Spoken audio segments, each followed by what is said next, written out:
الحمد لله وكفى والسلام على عباده الذين اصطفى أما بعد فأعوذ بالله من الشيطان الرجيم بسم الله الرحمن الرحيم مثل الذين ينفقون أموالهم في سبيل الله كمثل حبة أنبتت 7 سنابل في كل سنبلة 100 حبة والله يضاعف لمن يشاء.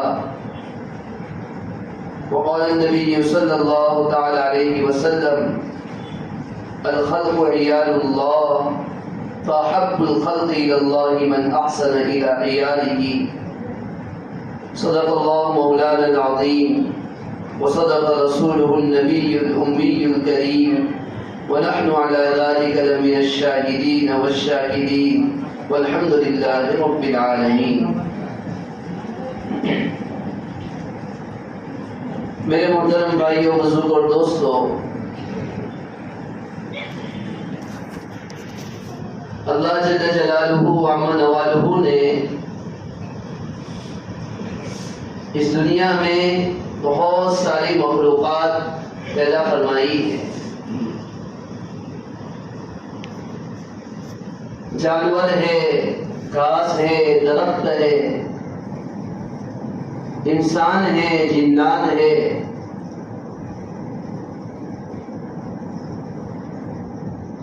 اور مخلوقات میں بھی، جانوروں میں بھی کئی طرح کے جانور ہیں.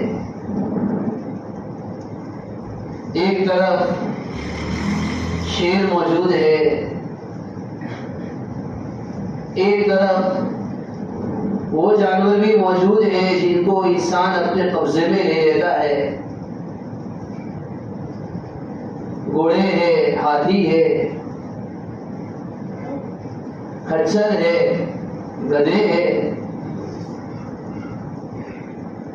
اور درختوں میں بھی کئی طرح کے درخت موجود ہیں. چرند پرند، اس میں آپ غور کریں، ایسے ایسے چرندے، ایسے ایسے پرندے موجود ہیں کہ بہت ساری مخلوقات تو ایسی ہے کہ انسان نے کبھی اس کو دیکھا بھی نہیں.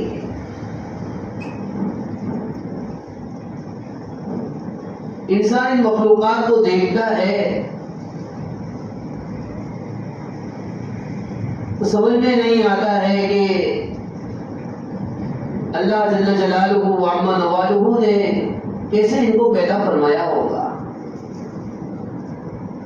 یہ تو اللہ تعالیٰ کی تخلیق کا ایک عجیب کرشمہ ہے. اتنی ساری مخلوقات کے باوجود تمام مخلوقات میں اشرف، تمام مخلوقات میں افضل انسان کو کہا گیا ہے. انسان کو اشرف المخلوقات کہا جاتا ہے. بہت ساری وجہ ہو سکتی ہے. ان وجوہات میں سے ایک وجہ یہ ہے کہ اللہ جل جلالہ وعم نوالہ نے انسان کو عقل عطا فرمائی.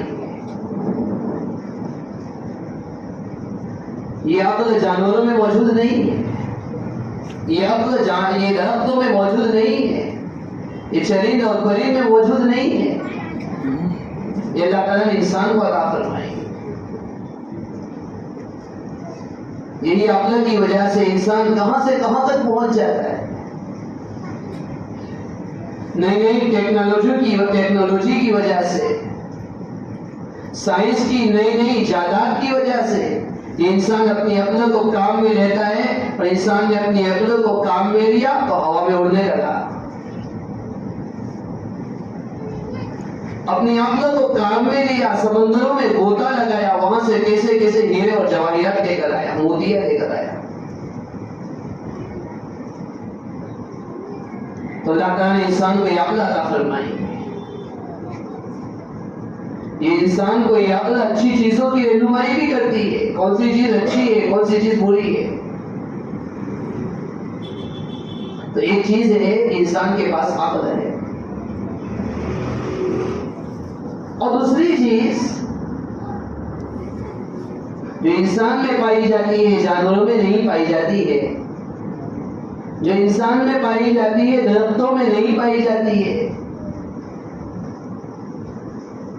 وہ ہے اخلاق کا ہونا۔ اخلاق کا ایک مطلب تو یہ ہے کہ انسان اپنے پالنے والے کو پہچانے، اپنے خالق کے ساتھ اپنے رشتے کو جوڑے،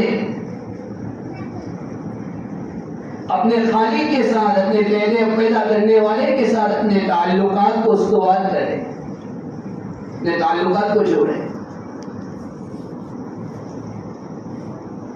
عبادات کا اہتمام کرے، اللہ کو راضی کرنے والے کاموں کو انجام دے۔ اور اسی اخلاق میں ایک دوسری چیز یہ ہے کہ بندہ ہونے کے ناطے اللہ تعالیٰ کی دیگر مخلوقات کی فکر کرے، دیگر مخلوقات کے ساتھ، اخلاق کے ساتھ، اچھے برتاؤ کے ساتھ، ان کی خیرخواہی کے ساتھ، ان کی غمی میں شریک ہو کر، ان کی خوشی میں شامل ہو کر، ان کی خوشی کو اپنی خوشی سمجھ کر، ان کی غمی کو اپنی غمی سمجھ کر، ان کے ساتھ غمی کا، خوشی کا اظہار کرے۔ یہ چیز بھی انسان میں موجود ہے۔ جانوروں کا حال ہی ہوتا ہے کہ جانور بہت تو اپنے بچوں کی فکر کرے گا، اس سے آگے نہیں بڑھے گا،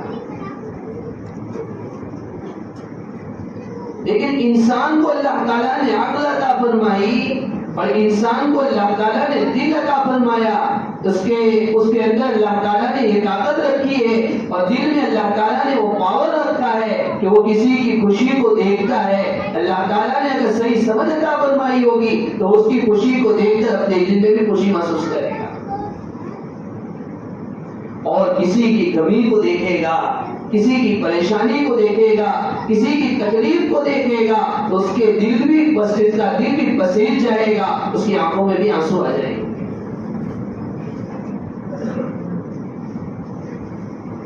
تو اللہ تعالیٰ نے دو چیزیں عطا فرمائی ہے، عقل ہے اور اخلاق ہے۔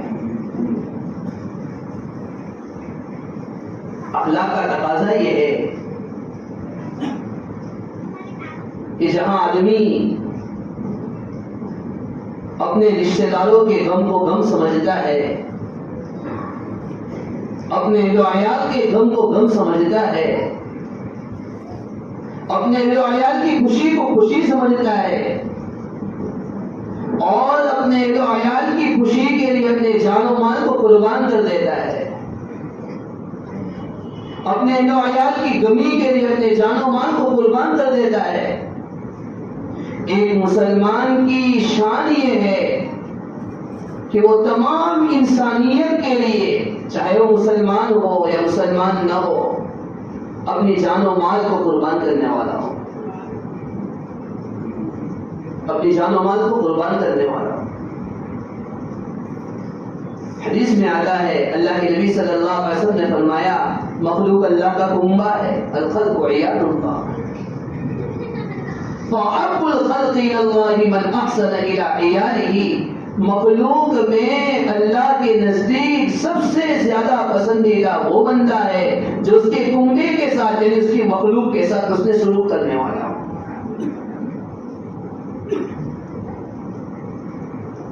حدیث میں آتا ہے کہ قیامت کا دن ہوگا،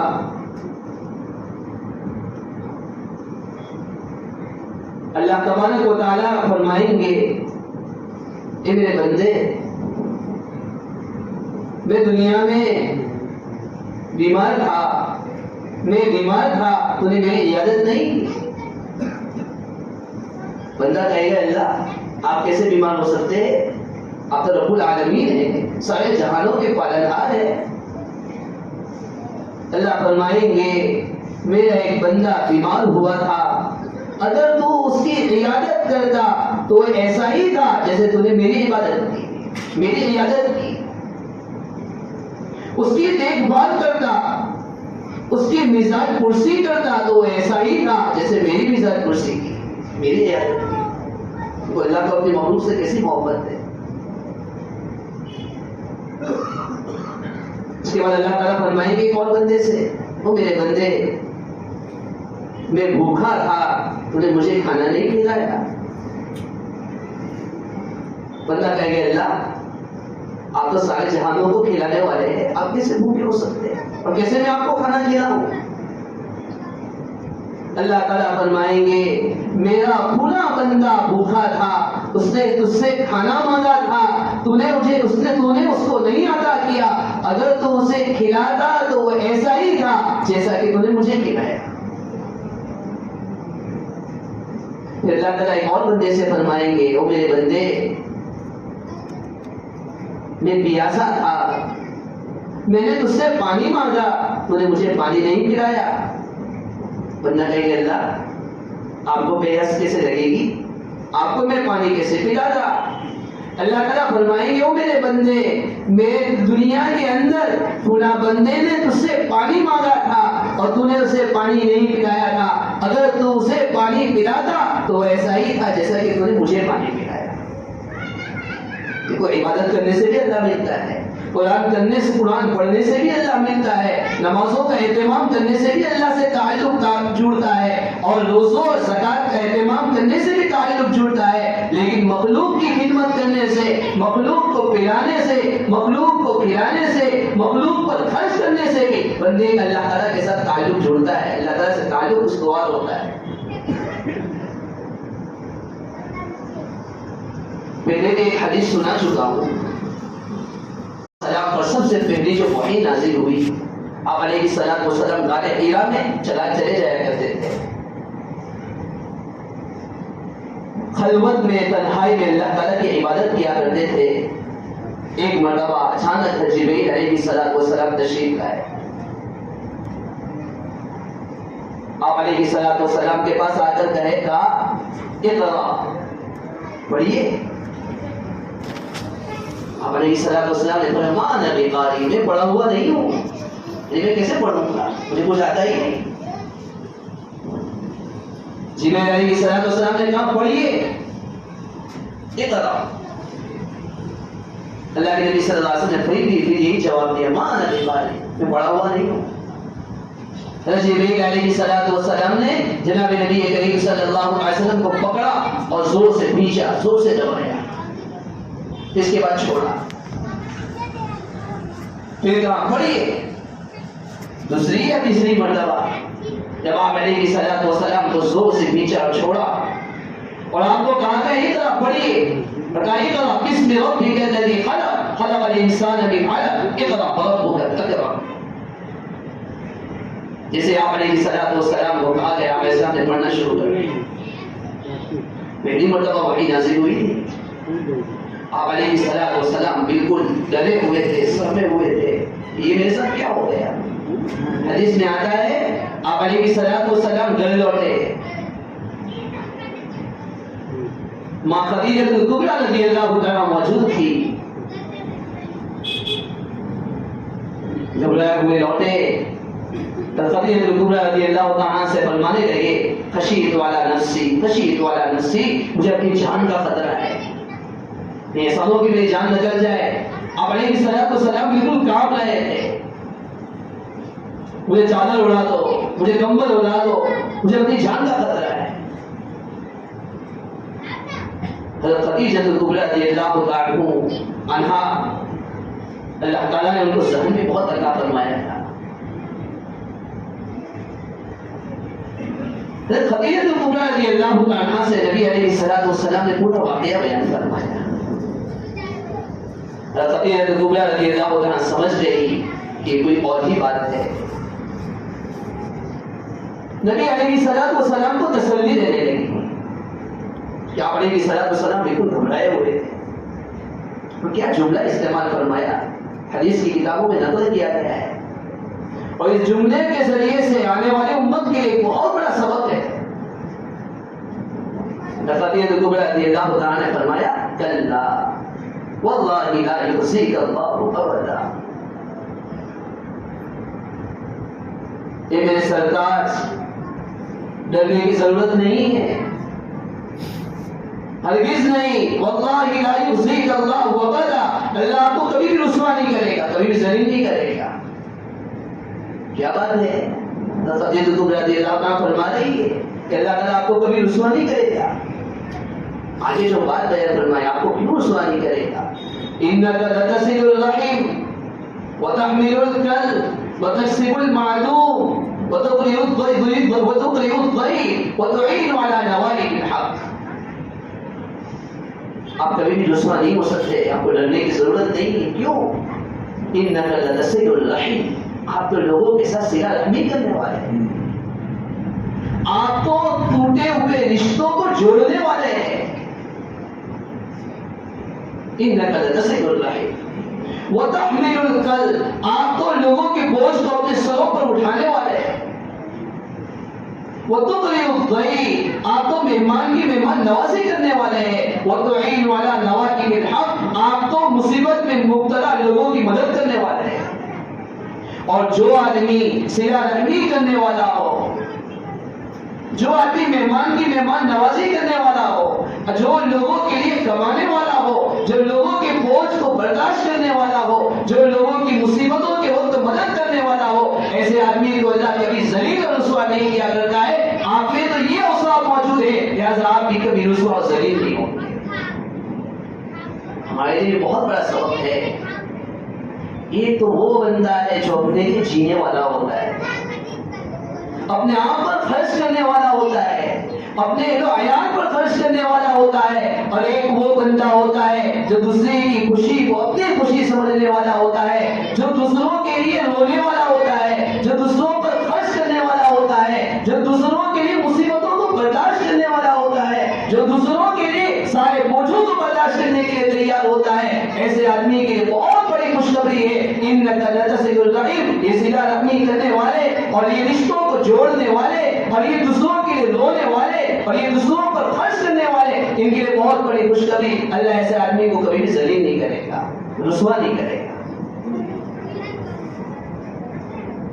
آج دوسروں کے لیے جینے والے تو بہت ہیں، آج اپنوں کے لیے جینے والے تو بہت ہیں، دوسروں کے لیے جینے والوں کی ضرورت ہے۔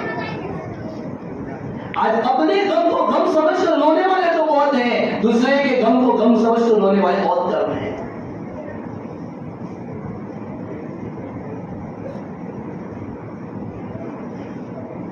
حدیث پاک کے مطالعے سے معلوم ہوتا ہے اللہ کو وہ بندہ بہت پسندیدہ ہے، بہت پسندیدہ ہے جو اس کے مخلوق کے ساتھ اچھا برتاؤ کرنے والا ہو۔ میں اس وقت یاد کروں گا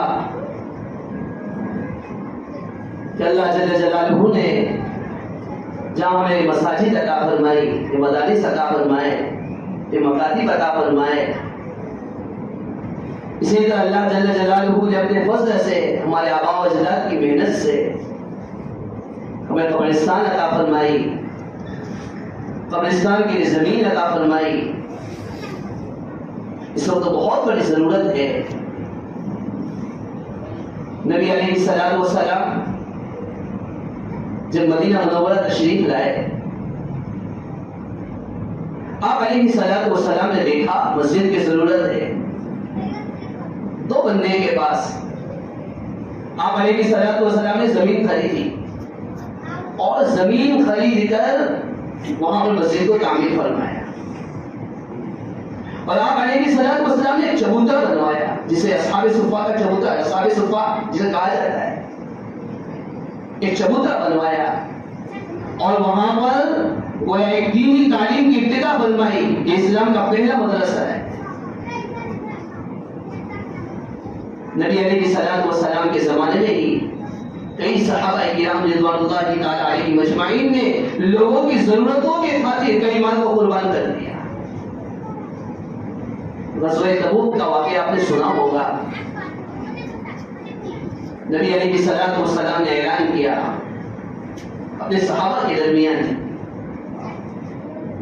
اس وقت جنگ کے لیے نکلنا ہے، راستہ طویل ہے، مشقت والا سفر ہے،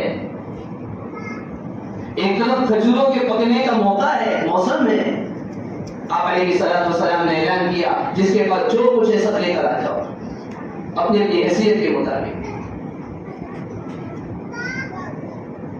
حضرت عمر رضی اللہ تعالیٰ فرماتے ہیں کہ میرے دل میں خیال آیا کہ اس وقت تو میں نبی علیہ السلام کے پاس اتنا ساز و سامان لے کر جاؤں گا کہ حضرت ابو بکر رضی اللہ تعالیٰ سے آگے بڑھ جاؤں گا. حضرت عمر رضی اللہ تعالیٰ بھی اپنے گھر گئے, حضرت ابو بکر رضی اللہ تعالیٰ بھی اپنے گھر گئے. حضرت ابو بکر رضی اللہ تعالیٰ اپنے گھر کا سارا ساز و سامان, سارا مال و دولت لے کر نبی علیہ السلام کی خدمت میں حاضر ہو گئے. نبی علیہ السلام نے حضرت ابو بکر سے پوچھا, ابو بکر کیا لے کر آئے ہو, کیا چھوڑ کر آئے ہو؟ حضرت ابو بکر رضی اللہ تعالیٰ نے فرمایا اللہ کے رسول صلی اللہ علیہ وسلم گھر کا سارا سازہ سامان, ساری مال و دولت لے کر آیا ہوں اور گھر پر اللہ اس کے رسول کو چھوڑ کر آیا ہوں. حضرت عمر رضی اللہ تعالیٰ سے پوچھا عمر کیا لے کر آئے ہو؟ حضرت عمر رضی اللہ تعالیٰ اپنے گھر کا آدھا ساز و سامان لے کر آئے تھے اور آدھا ساز و سامان گھر پر چھوڑ کر آئے تھے. نبی علیہ السلام نے حضرت عمر سے کسی طرح پوچھا اے عمر کیا لے کر آئے ہو, کیا چھوڑ کر آئے ہو؟ حضرت عمر رضی اللہ تعالیٰ نے فرمایا اللہ کے رسول صلی اللہ علیہ وسلم آدھا لے کر آیا ہوں, آدھا چھوڑ کر آیا ہوں. حضرت عمر رضی اللہ تعالیٰ فرماتے ہیں جب حضرت ابو بکر رضی اللہ تعالیٰ نے یہ کہا کہ اللہ کے رسول صلی اللہ علیہ وسلم سارا ساز و سامان لے کر آیا ہوں, گھر پر اللہ اس کے رسول کو چھوڑ کر آیا ہوں, میرے دل میں سوچ لیا کہ ابو بکر سے میں کبھی بھی آگے نہیں بڑھ سکتا ہوں. عثمان رضی اللہ تعالیٰ کا زمانہ ہے. عثمان رضی اللہ تعالیٰ نے دیکھا لوگوں کو میٹھے کنویں کی, میٹھے پانی کی بہت زیادہ ضرورت ہے. ایک یہودی کے پاس سے حضرت عثمان رضی اللہ تعالیٰ نے ایک کنواں خریدا اور اس کو لوگوں کے لیے وقف کر دیا. ماشاءاللہ ہمارے پاس تو زمین بھی ہے, ہمارے پاس تو مسجد بھی ہے, ہمارے پاس تو مدارس بھی ہے, ہمارے پاس تو مکاتب بھی ہے. اللہ تعالیٰ نے مدارس, یہ مساجد, یہ مکاتب, یہ قبرستان, جتنی بھی وقف کی املاک عطا فرمائی ہے یہ اللہ تعالیٰ کی بہت بڑی نعمت ہے. دنیا کے کئی شہر, کئی ملک کے کئی شہر, کئی گاؤں ایسے ہیں کہ وہ مسجد بنانا چاہتے ہیں, وہ مسجد تعمیر کرنا چاہتے ہیں, زمین تلاش کر رہے, زمین یا تو مل ہی نہیں رہی ہے یا زمین مل رہی ہے لیکن اس کا دام اتنا زیادہ ہے کہ خریدنے کی طاقت نہیں. کئی جگہ پر یہ تو ہمارے آبا و اجداد کا بہت بڑا احسان ہے, بہت بڑا احسان ہے کہ اتنی بڑی بڑی زمینیں لوگوں کو دفن کرنے کے لیے وقف کر دی, چھوڑ دی. آج کسی میں اتنی ہمت نہیں ہے یا جس کے پاس اللہ تعالیٰ نے مال و دولت عطا فرمایا ہے اتنا بڑا دل نہیں ہے کہ اپنی بہت بڑی زمین لوگوں کو دفن کرنے کے لیے وقف کر دے. ماشاءاللہ یہ زمین, یہ مسجد, یہ مکاتب, یہ قبرستان جو ہمارے آبا و اجداد ہمارے لیے چھوڑ کر گئے ہیں, ہم پر بہت بڑی ذمہ داری ہے کہ ان زمینوں کی, ان وقفہ کی جائیداد کی ہم پوری طرح حفاظت کریں. اگر ضرورت پیش آ جائے مسجد کے تعمیر کرنے کی, ہم کوشش کریں کہ یہ ہمارے آبا و اجداد کی جو مسجد ہے اس کی تعمیر کی ضرورت پیش آئے گی, سب سے پہلا میں وہ بندہ ہوں گا جو اللہ کے راستے میں اپنے مال و جان کو قربان کر لوں گا. اگر مکاتب کی طرف سے اعلان کیا جائے گا کہ ان مساجد اور ان مکاتب اور ان مدارس کی تعمیر کی ضرورت ہے, ہم سب سے پہلے وہ آدمی ہوں گے جو اپنے جان و مال کو اس کی حفاظت کے لیے خرچ کر دیں گے. آج ہماری اسی بستی میں ہمارا جو یہ قبرستان ہے, ہمارے بہت سارے آبا و اجداد یہاں دفن ہوں گے. آج ضرورت ہے کہ اس کی حدود قائم کی جائے اور اس کے لیے دیوار وغیرہ کے ذریعے سے اس کی حد بندی کی جائے.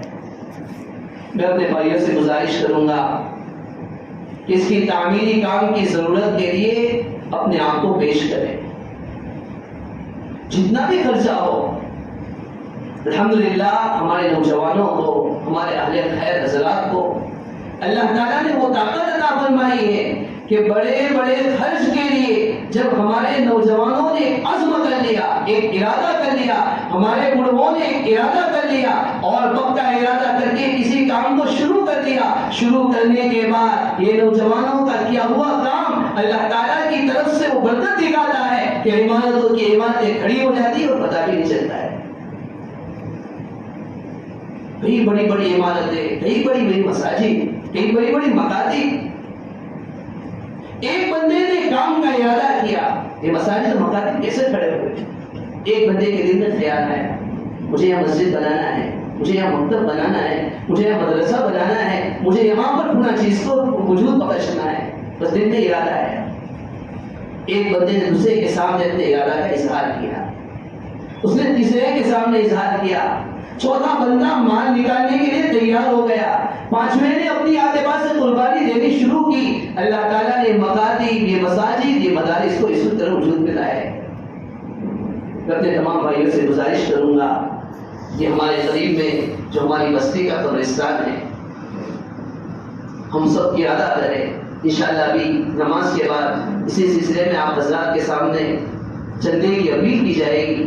ہمارے نوجوان انشاءاللہ باہر بھی کھڑے رہیں گے، اور اسی طرح آج جو چندہ ہوگا میں تمام بھائیوں سے گزارش کروں گا، اللہ تعالیٰ نے جو کچھ جس کو مال عطا فرمایا ہے اپنے جان کو، اپنے مال کو اس کے پیچھے خرچ کرے، اور ہم سب کر کے دکھا دیں کہ اللہ تعالیٰ نے جو ہمیں مال عطا فرمایا ہے اس مال کو ہم، اور بہت سارے ایسے حضرات بھی ہوتے ہیں جو اس طرح ایسے وقت میں اپنے مال کو دے کر جاتے ہیں کہ سیدھا ہاتھ دے کر جاتا ہے اور بائیں ہاتھ کو پتہ بھی نہیں چلتا ہے۔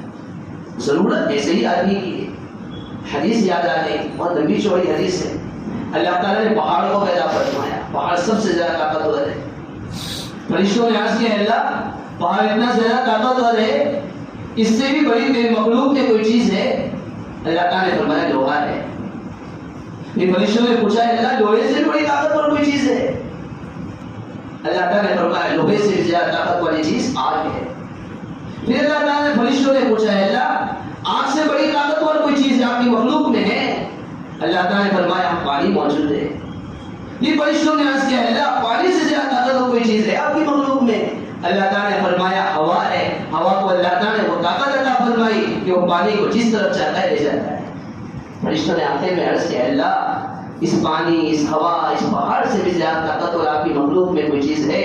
اللہ تعالیٰ نے فرمایا میں نے صدقے کے اندر، مالی خرچ کرنے کے اندر وہ طاقت رکھی ہے کہ اگر کوئی بندہ اس طرح اللہ کے راستے میں خرچ کرتا ہے کہ سیدھے ہاتھ سے خرچ کیا اور بائیں ہاتھ کو بھی پتہ نہیں چلا، اس کا یہ خرچ کرنا پہاڑ سے زیادہ طاقت رکھتا ہے، لوہے سے زیادہ طاقت رکھتا ہے، پانی سے زیادہ طاقت رکھتا ہے، ہوا سے زیادہ طاقت رکھتا ہے اور آگ سے زیادہ طاقت رکھتا ہے۔